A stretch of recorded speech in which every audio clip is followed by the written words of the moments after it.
कहानी की शुरुआत में हमें ग्रेस नाम के एक एस्ट्रोनॉट को दिखाया जाता है जो कि अभी अभी कोमा से बाहर आया था। कोमा से बाहर निकलने के बाद जब वो अपने दोस्तों को देखता है तब उसे मालूम चलता है कि उसके दोस्त मारे जा चुके हैं। फिलहाल अभी के लिए ग्रेस को पता नहीं था कि चल क्या रहा है, लेकिन जब वो विंडो के पास जाता है तब उसे मालूम चलता है कि वो इस समय स्पेसशिप के अंदर है और उसका स्पेसशिप स्पेस में किधर जा रहा है ये उसे नहीं पता था। बेचारा इस समय वो काफी घबराया हुआ था, इसलिए वो जल्दी से भाग करके कंट्रोल रूम में जाता है। पायलट सीट पर बैठने के बाद वो एआई को कमांड देता है कि स्पेसशिप को पृथ्वी की तरफ ले चलो, लेकिन उसके कमांड को रद्द कर दिया जाता है। थोड़ा बहुत जब वो और रिसर्च करता है तब उसे मालूम चलता है कि वो पृथ्वी से काफी दूर आ चुका है। उसे पास में एक सूरज दिखाई दे रहा था, लेकिन बाद में उसे मालूम चलता है कि ये उसका सूरज नहीं है। ग्रेस काफी टेंशन में आ जाता है क्योंकि उसे कुछ याद नहीं आ रहा था। जब वो अपने दिमाग पर जोर डालता है तब कहानी पीछे जाती है, जहाँ हमें मालूम चलता है कि ग्रेस मॉलिक्यूलर बायोलॉजी में डॉक्टरेट है, लेकिन इस समय वो टीचर था और स्कूल के बच्चों को पढ़ा रहा था। यहाँ वो बच्चों को बताता है कि हमारे सूरज से शुक्र तक एक लाइन बनी हुई है जिसे साइंटिस्टों ने पेट्रोलाइट का नाम दिया है। इस लाइन में कुछ डॉट मौजूद हैं जो हमारे सूरज को खा रहे हैं और धीरे धीरे ये हमारे सूरज को पूरी तरह से बर्बाद कर देंगे। वैसे ग्रेस ये सारी बातें बच्चों को बताना नहीं चाहता था, लेकिन ये सच्चाई थी जो कि बच्चों को बताना जरूरी था। ग्रेस इन्हें ये भी बताता है कि साइंटिस्ट लगे हुए हैं, वो कोई न कोई समाधान निकाल लेंगे। क्लास खत्म हो जाने के बाद ग्रेस से मुलाकात करने के लिए ईवा आती है। वो ग्रेस से कहती है कि तुमने एक थियरी में बताया है दूसरे प्लेनेट पर जीव बिना पानी की जिंदा रह सकते हैं, जिस पर ग्रेस कहता है कि इसी थियरी की वजह से मुझे काम से निकाल दिया गया था। जिस पर ईवा उससे कहती है कि मैं तुम्हें दोबारा मौका दे रही हूँ। पेट्रोवा लाइंस के सैंपल आए हैं, मैं चाहती हूँ कि तुम उन सैंपल को एनालाइज करो।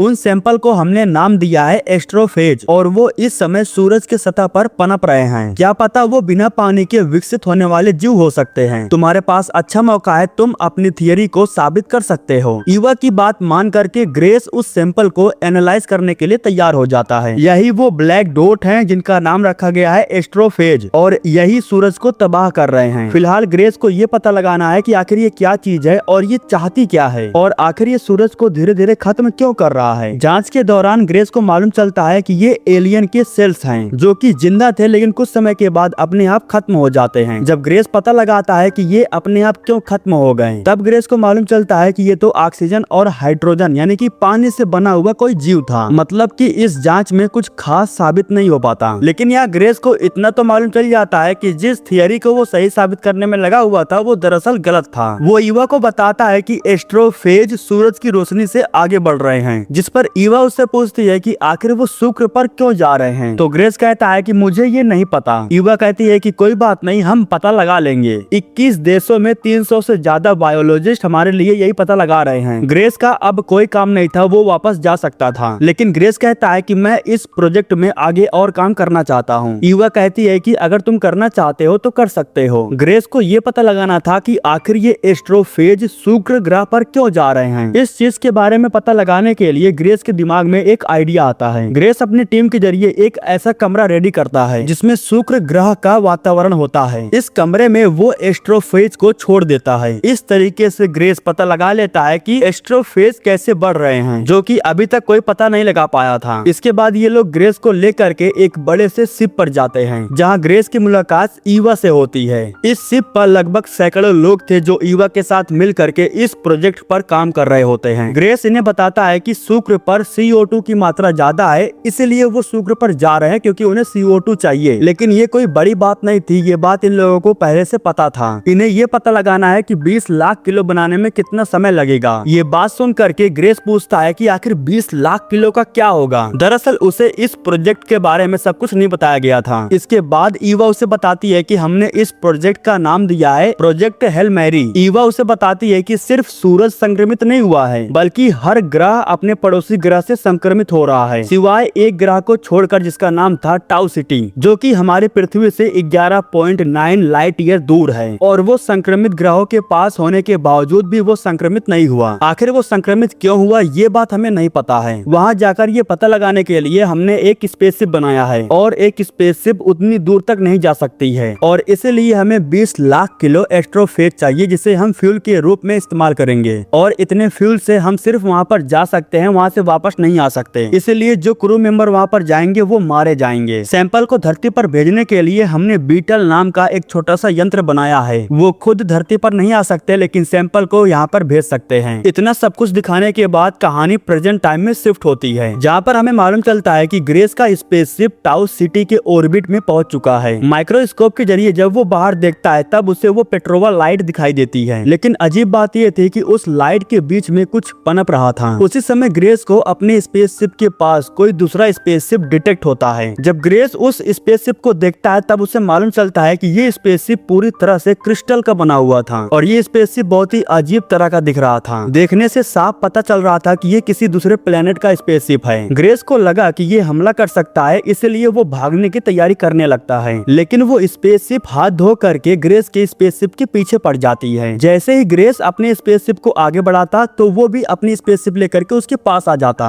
कुछ समय के बाद वो स्पेसशिप क्रिस्टल के बॉक्स में कुछ ग्रेस की तरफ फेंकता है। ग्रेस को लगा कि ये बम हो सकता है, इसलिए वो काफी डरा हुआ था। वो चीज जा करके ग्रेस की स्पेसशिप से टकरा जाती है, लेकिन कुछ नहीं होता। इसके बाद वो स्पेसशिप दोबारा से एक क्रिस्टल ग्रेस की तरफ फेंकता है। ग्रेस को लगा कि ये कोई मैसेज हो सकता है। इस बार वो भी थोड़ा होशियारी दिखाता है। वो जाकर के स्पेस सूट पहनता है और उस मैसेज को लेने के लिए स्पेसशिप से बाहर आ जाता है। ये सब कुछ ग्रेस अपने मन से नहीं कर रहा था, बल्कि उसका एआई सिस्टम सब कुछ उसे बता रहा था। वो बाहर जा करके इस बार उस क्रिस्टल को अपने हाथों से पकड़ लेता है। उसे अंदर लाने के बाद जब वो उसे खोलता है तब अंदर उसे छोटा सा एक सामान मिलता है जो कि एक एंटीना की तरह लग रहा था। ग्रेस जब इस बारे में थोड़ा बहुत रिसर्च करता है तब उसे मालूम चलता है कि इस चीज से मैसेज दिया जाता है। उस स्पेसशिप में जो कोई भी था वो ग्रेस को बता रहा था कि मैं रास्ता भूल गया हूँ। इसके बाद ग्रेस भी एक मैसेज लिखता है और उसे वापस भेज देता है। कुछ समय के बाद वापस से वो स्पेसशिप ग्रेस के पास एक मैसेज भेजता है। ये कोई मैसेज नहीं था बल्कि उसके स्पेसशिप का डिजाइन था। कुछ समय के बाद उस स्पेसशिप में से कुछ स्ट्रिक्स बाहर निकलते हैं जो ग्रेस के स्पेसशिप से जा करके कनेक्ट हो जाते हैं। दरअसल ये एक प्रकार से साधन है जिससे एक स्पेस से दूसरे स्पेसशिप में जाया जा सकता है। ग्रेस उस स्पेसशिप के पास जा करके आवाज लगाता है। तभी ग्रेस को एक हाथ दिखाई देता है। उसने ग्रेस का डिजाइन बनाया था। ग्रेस के सामने एक एलियन आता है जो पत्थर का बना हुआ था। उसे देखकर पहले तो ग्रेस डर जाता है, लेकिन बाद में वो उससे बातचीत करना शुरू कर देता है। वैसे वो नकल उतारने में काफी तेज था। ग्रेस पहली बार ऐसा कुछ देख रहा था, इसलिए वो काफी आश्चर्य में था। उसकी भाषा अलग होने के नाते ग्रेस उसकी बातों को समझ नहीं पाता। वो ग्रेस को एक गिफ्ट देता है। उस गिफ्ट में 2 जीरो से बना हुआ रिंग था। वो एलियन ग्रेस को अपना हेलमेट निकालने के लिए बोल रहा था, लेकिन ये काफी रिस्की हो सकता था, इसलिए ग्रेस मना कर देता है। लेकिन बाद में ग्रेस को एहसास होता है कि जो 2 जीरो से रिंग बनी हुई है वो O2 यानी कि ऑक्सीजन है। ग्रेस ये बात समझ तो जाता है, लेकिन फिर भी वो हेलमेट निकालने को रेडी नहीं था। लेकिन एलियन की मासूमियत देखकर ग्रेस उस पर भरोसा कर लेता है। जब वो अपना हेलमेट निकालता है तब उसे सच में कुछ नहीं होता। वो अच्छे से ऑक्सीजन ले पा रहा था। कुछ चीजों की मदद से ग्रेस को पता चल जाता है कि वो एलियन भी एस्ट्रोफेज को खत्म करने के लिए आया है। मतलब कि दोनों का ग्रह तबाह हो रहा था, इसलिए दोनों का मकसद एक था। उस एलियन की बातें ग्रेस को समझ में नहीं आ रही थी, इसीलिए वो एआई की हेल्प लेता है। एआई की मदद से वो उसके वॉइस को एनालाइज करता है। उसकी आवाज को वो एक एआई वॉइस देता है और फिर इस तरह से इन दोनों को एक दूसरे की बातें समझ में आने लगती है। ग्रेस उस एलियन का नाम रॉकी रख देता है क्योंकि वो पत्थर का बना हुआ था। जब ग्रेस उसे एस्ट्रोफेज का सैंपल दिखाता है तब वो बहुत डर जाता है। वो ग्रेस को बताता है कि एस्ट्रोफेज हमारे ग्रह के लिए बहुत बुरा है। इसके बाद ग्रेस उससे पूछता है कि उसके और बाकी के लोग कहाँ पर हैं। तब रॉकी उसे बताता है कि वो 20 लोग थे लेकिन सिर्फ वही बचा है। ग्रेस भी उसे बताता है कि वो 3 थे लेकिन फिलहाल अभी वही जिंदा बचा है। इसके बाद ये दोनों एक साथ बैठ करके ढेर सारी बातें करते हैं। वैसे भी कई दिनों से इन दोनों ने किसी से बात नहीं किया था। इसके बाद सीन शिफ्ट होता है और हमें थोड़ा सा पीछे का सीन दिखाया जाता है। ईवा ने 3 लोगों को चूज किया था जो इस मिशन पर जाने वाले थे, एक साइंटिस्ट, इंजीनियर और एक एस्ट्रोफेज एक्सपर्ट। ग्रेस इन लोगों को बताता है कि थोड़ा सा एस्ट्रोफेज 10 टन लोहे को पिघला सकता है। वो इन्हें लोहे को पिघला करके भी दिखाता है। वो इन लोगों को एस्ट्रोफेज की पावर दिखा रहा था। सीन प्रेजेंट टाइम में शिफ्ट होता है जहाँ हम रॉकी को देखते हैं जो खुद को एक बॉल के अंदर बंद कर लिया था और इसके बाद वो ग्रेस के स्पेसशिप के अंदर आ जाता है। इसके बाद ये दोनों साथ मिल करके आगे की प्लानिंग बनाते हैं। ग्रेस उसे बताता है कि पेट्रोवा लाइन से गुजरने के लिए हमारे पास बहुत कम समय रहेगा, इसलिए हमें जितनी जल्दी हो सके उतनी जल्दी सैंपल को इकट्ठा करना होगा। इनका प्लान था प्लेनेट के ऑर्बिट में जाना जहाँ पर नए एस्ट्रोफेज पैदा हो रहे थे और सैंपल को लेने के बाद हम पता लगाएंगे कि वो टाउ सिटी को क्यों नहीं खा रहे हैं। इनका सफर लगभग 4 दिनों का था। 4 दिन बाद ये लोग प्लेनेट के ऑर्बिट में पहुंच जाते हैं। सैंपल को इकट्ठा करने के लिए ग्रेस को स्पेसशिप से बाहर जाना पड़ता है। ऑर्बिट में बहुत सारे एस्ट्रोफेज पैदा हो रहे थे जो हमें दिखाई नहीं दे रहे थे। ग्रेस उन एस्ट्रोफेज को अपने डिवाइस में इकट्ठा करता है और फिर स्पेसशिप के अंदर आ जाता है। ग्रेस के पास 2 एस्ट्रोफेज के सैंपल थे। पहला वो जो इन्हें टाउ सिटी के ऑर्बिट में मिला